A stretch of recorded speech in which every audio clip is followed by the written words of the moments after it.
Hello children. In the previous class, we started with the geography chapter, mineral and power resources. We did first part in which I have told you about minerals. What are minerals? Do you remember it? Let's recall it quickly.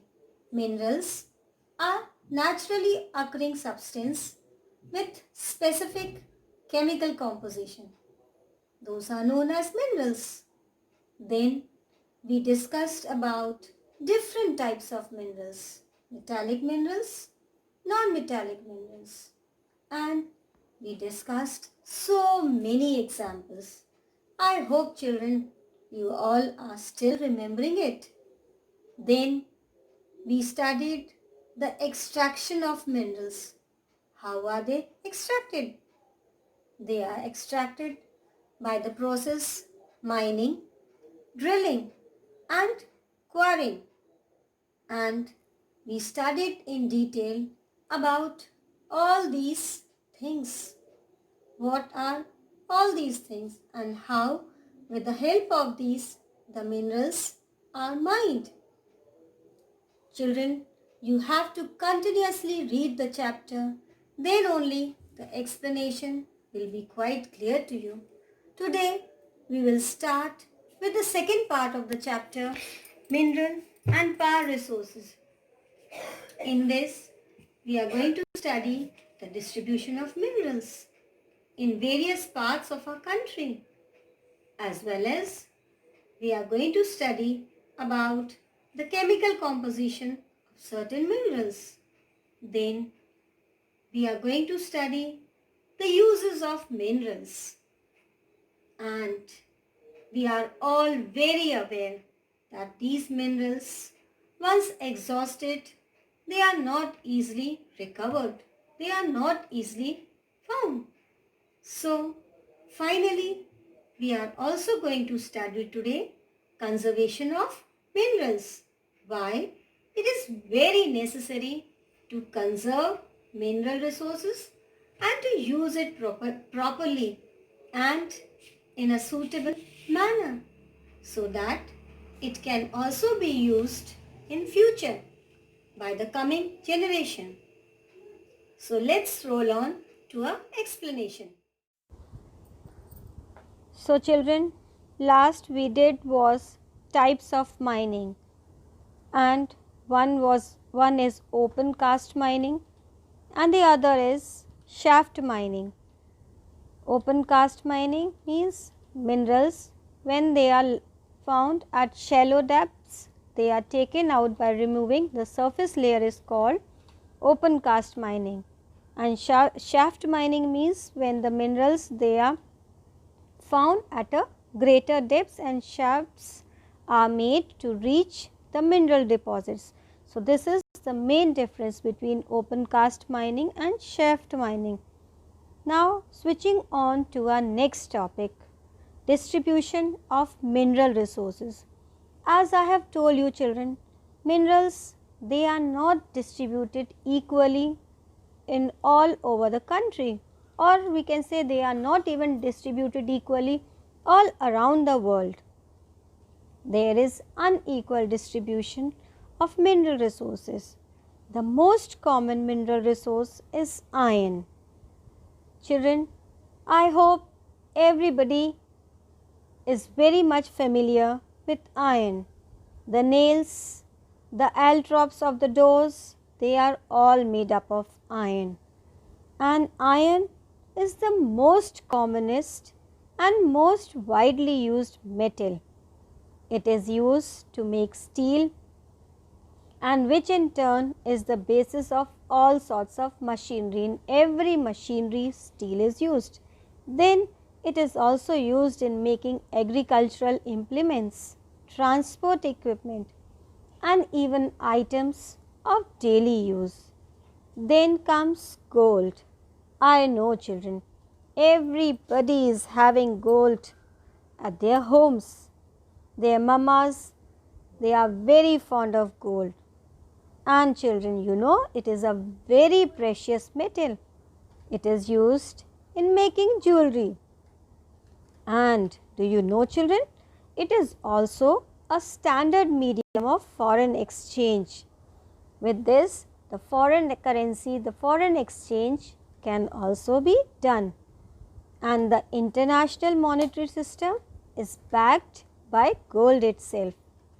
Then other most important and most useful metal is copper.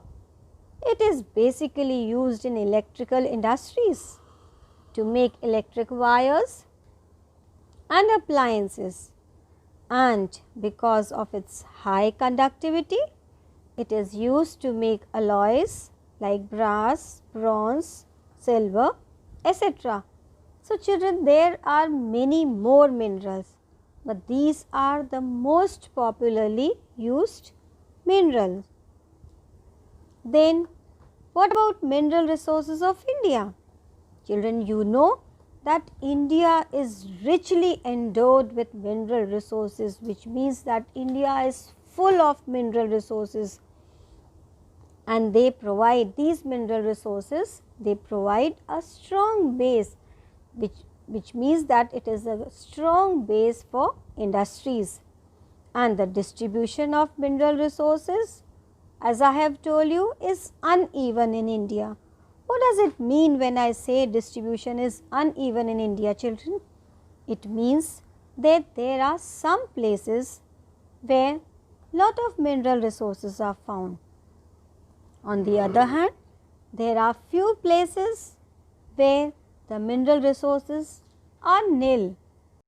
And children, you know, there are some places in the world where mineral resources are there, but is not easily accessible, like the Arctic Ocean and the Antarctic Ocean.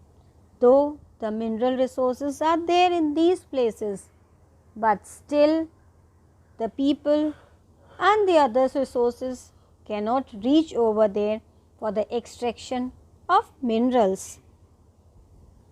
Then comes the most important topic, conservation of minerals.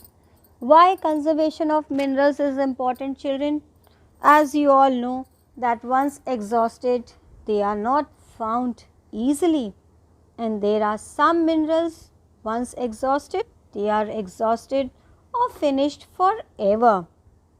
And the increasing world population and the demands of more and more people to have higher standards of living, what does it results? It has resulted in the lot of use of mineral resources.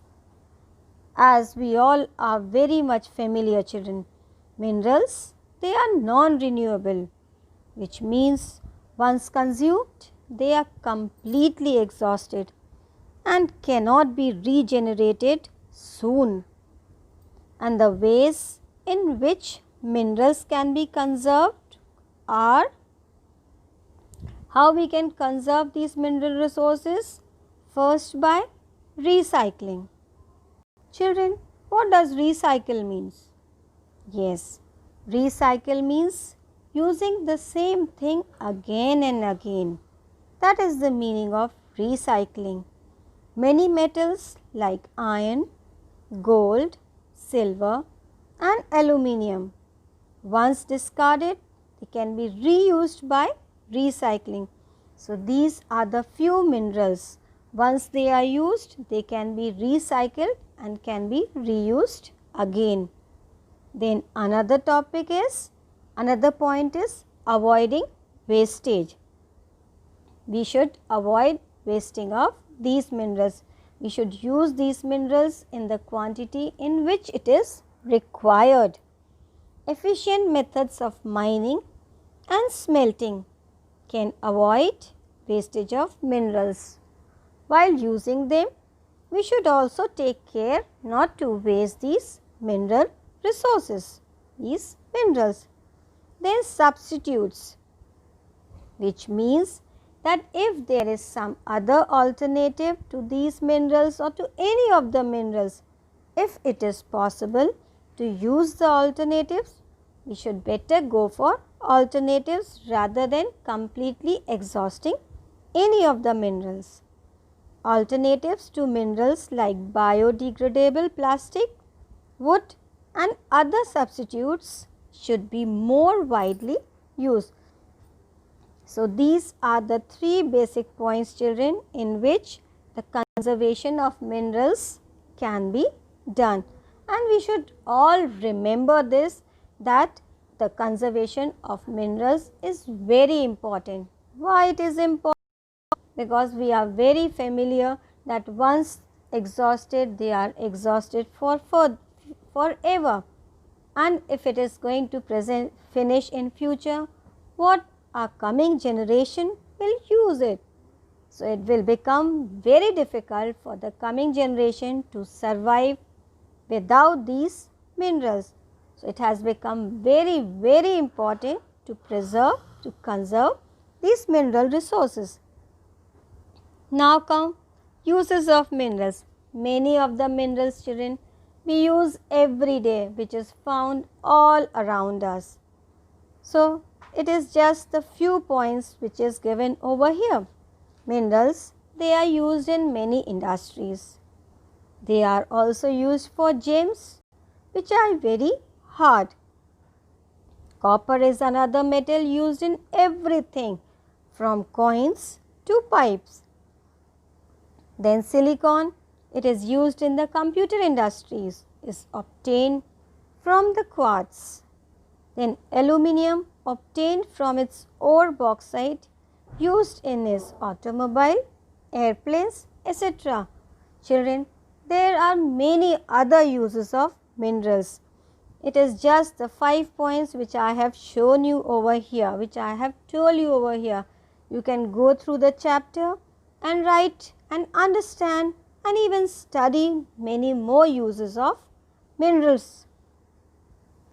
Now, after minerals, one of the most important topic is power resources.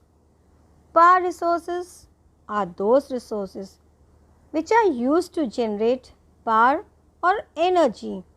So, children, this is another great resource which is used for generating electricity or energy. Children, you all are very much familiar with the hydroelectricity. How it is generated? It is generated with the use of water. Then comes coal, petroleum, natural gas, water, nuclear fuels. They are other main sources of power, and these are used to generate power as well as energy. And the modern world runs on power.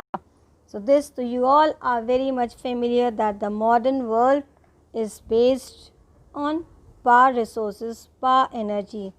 In the next class, children, we will be studying in detail about the different power resources which are used to generate electricity, how they are generated and what are their uses.